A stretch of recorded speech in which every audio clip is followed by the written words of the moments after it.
Menurut Anda, penting atau tidakkah sebetulnya pendidikan? Jika memang penting, efektif tidak sih sebetulnya pendidikan yang diadakan secara online ini? Lalu kendala apa saja yang Anda alami ketika membimbing anak dalam pembelajaran online? Terkait kebijakan pemerintah, setuju tidakkah Anda jika pembelajaran via daring ini diperpanjang hingga akhir semester genap? Lalu, apa pandangan mereka terhadap pembelajaran via online ini? Simak videonya berikut ini. Penting tidak sih sebetulnya pendidikan ini bagi anak? Penting sekali, karena itu adalah dasar dari segalanya. Untuk pendidikan itu jelas penting, bukan saja untuk anak, tetapi untuk semuanya. Sebab yang namanya kita selaku umat Islam itu jelas kata Rasul bahwa kita belajar itu sejak dari dalam buayan sampai ke liang lahat. Selama kita masih hidup, itu harus terus. Jadi jangan ada hentinya. Ya, pendidikan itu kadang ada ada pendidikan formal dan non formal gitu ya. Kalau formal kan jelas sampai jenjangnya S3 sampai profesor, itu adalah jenjang pendidikan yang formal. Adapun yang tidak formal itu yang biasa itu seperti majelis taklim, itu kan pendidikan. Itu juga termasuk sarana pendidikan.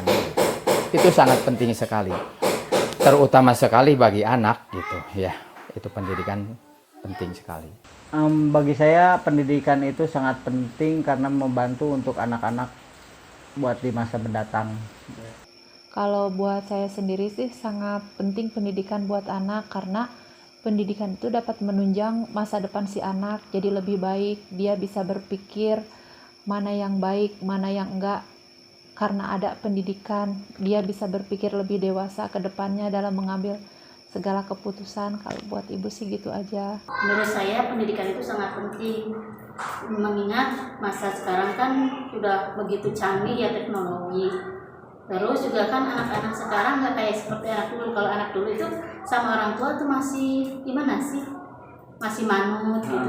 Tapi kalau sekarang kan kebanyakan dari pergaulan lingkungan, terus juga dari teknologi juga yang masuk ke kita lah pokoknya.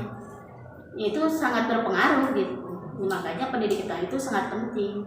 Lalu pandangan Ibu terkait pendidikan online ini sebetulnya efektif tidak sih? Sebetulnya tidak efektif. Alasannya kenapa tuh Ibu? Alasannya soalnya kan saya bekerja, jadi otomatis anak tuh tidak terpantau oleh saya sendiri. Jadi saya lebih sering ke gurunya, terus belajarnya juga kalau misalnya bisanya sesudah pulang saya kerja. Secara pribadi itu sebetulnya kurang efektif karena banyak sekali kendalanya untuk pendidikan secara online ya. Ya, kalau dengan online itu tidak efektif. Kenapa? Karena kita mengandalkan yang namanya jaringan atau sinyal. Kalau jaringannya bagus ya otomatis itu bisa membantu. Tetapi ketika jaringannya jelek, itu ya akan menyebabkan hal lain gitu, kendala juga bagi siswa. Tidak efektif. Alasannya karena murid sekolah tidak bertatap muka langsung. Satu, keduanya karena masalah internet kadang yang suka habis. Kalau kata ibu sendiri sih pendidikan online itu sangat tidak efektif, karena si anak tuh jadi kurang bersosialisasi sama teman seusianya, lebih sering berkomunikasi dari HP ke HP, jadi sedikit berpikir daripada intinya dia tuh malas berpikir. Lebih baik dia bertanya lewat Google, kayak iya kayak gitulah, sejenis gitu. Jadi si anak tuh kurang bergaul keluar dengan teman-temannya. Pendidikan online menurut saya itu kurang efektif ya. Dimana kurang efektifnya? Kebanyakan ya ibu-ibu tuh banyak di luarnya lah istilahnya, walaupun nggak kerja ke pabrik ataupun nggak ada kegiatan, kadang-kadang ibu-ibu itu kan yang setiap harinya, apalagi kalau yang di kampung kan ke sawah kemana, kalau yang di kota mungkin ya ada kegiatan arisan gimana, sedangkan anak di rumah kan belajar online jadi nggak kepantau, terus juga dia itu kadang-kadang kalau lagi belajar nggak tahu lihatnya apa, jawabannya yang gampang aja Google gitu sekarang. Lalu kendala apa saja yang Ibu alami ketika membimbing anak dalam pembelajaran online? Susah sekali, terutama anak saya kan TK. Jadi kalau TK tidak bisa dipaksakan kalau dia ingin belajar. Jadi kalau misalnya ingin belajar tuh semampunya dia, semaunya dia. Jadi kapan dia maunya baru bisa. Yang menjadi kendala untuk membimbing anak ketika ada pembelajaran online adalah pertama tadi itu karena sinyal, kemudian lagi karena kesibukan juga orang tua. Tetapi dikala kita senggang ataupun waktunya ada, itu enak, kita bisa memberikan masukan bagi siswa itu, bagi anak kita sendiri. Nah, itu aja. Apa saja yang Ibu alami ketika membimbing anak dalam pembelajaran online ini? Banyak sih, kalau saya kan bukan hanya ibu rumah tangga yang berdiam diri di rumah ya. Jadi kalau misalnya si anak tuh tidak terpantau sama saya, entah itu dia belajar atau bermain-main dengan HP. Terus kalau misalnya kendala kayak dari internet, misalnya kurang sinyalnya jelek, kadang punya wifi juga kalau mati lampu jadi terganggu pas dia lagi ulangan. Itu saja sih, kendalanya banyak sekali lah. Kalau bagi saya enakan masuk sekolah, jadi si anak tuh jadi lebih efektif belajarnya. Lalu kendala apa aja yang Ibu alami ketika membimbing anak belajar online? Banyak. Yang pertama, kalau yang saya nggak ngerti, ya dulu kan pendidikan kita itu dari otodidak gitu ya. Kalau sekarang kan banyak kan diambil dari teknologi, terus yang kita yang nggak ngerti gitu, ini gimana caranya, kita nanyain kemana, kan nggak tahu juga. Kalau di sekolah kan enak kalau tatap muka sama guru. Kadang-kadang kan pendidikan kita orang tua kan kurang ya, kadang masih banyak lah yang istilahnya sekarang anaknya SMP, pelajaran SMP itu nggak kayak dulu.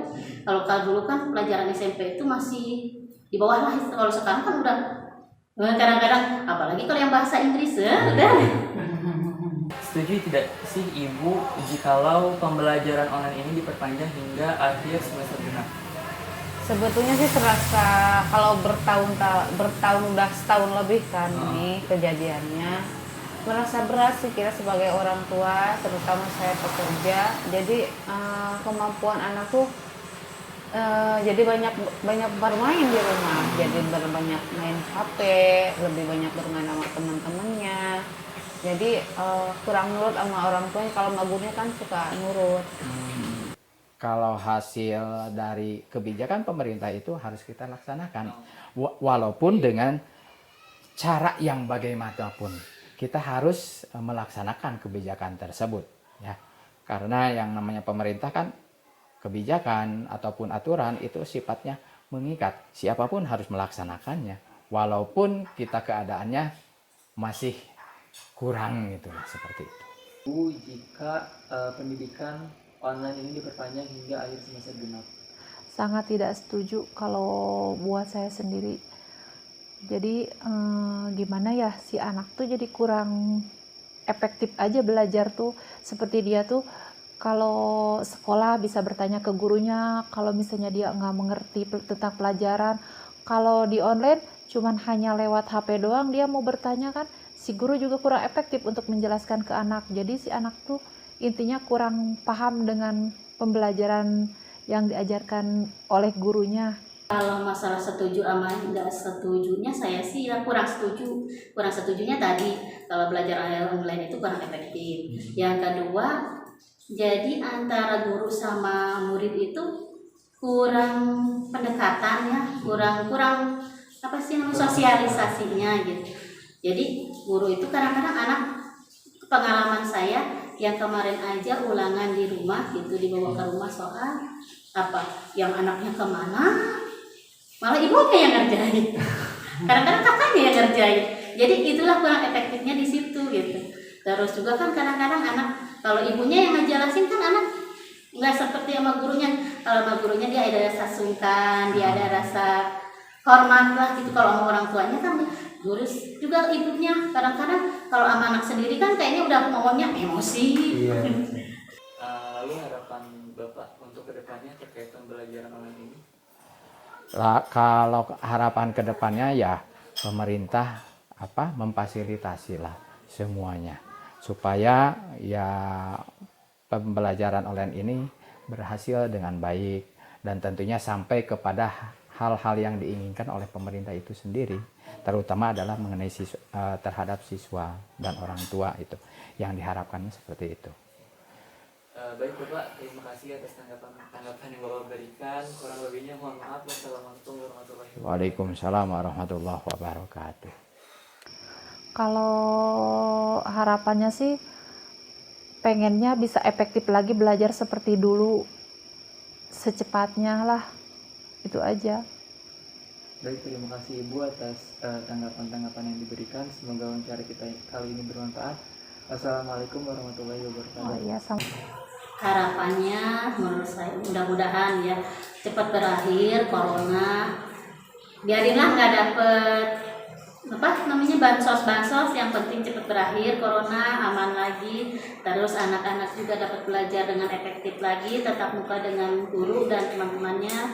Sebab itu juga salah satu cara untuk anak bersosialisasi di luar rumah, di lingkungan sekolah.